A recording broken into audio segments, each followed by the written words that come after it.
Karibu. Okay, asante sana. Naomba ulete chai kombe kama kile.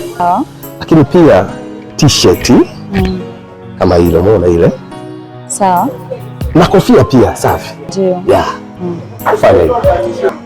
Karibu. Asante. Fanya hivyo.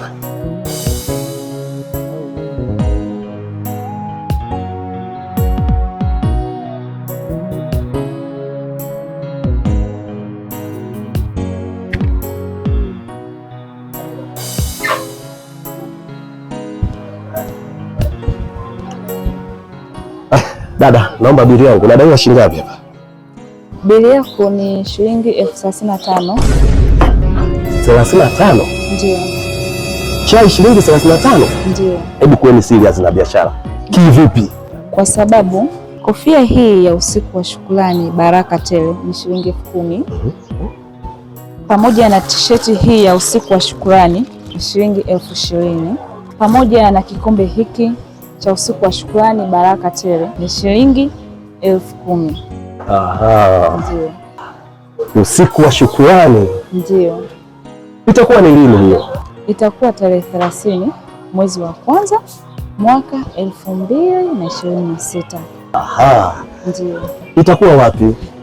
Itakuwa katika kanisa la ACT Kambarage, Shinyanga.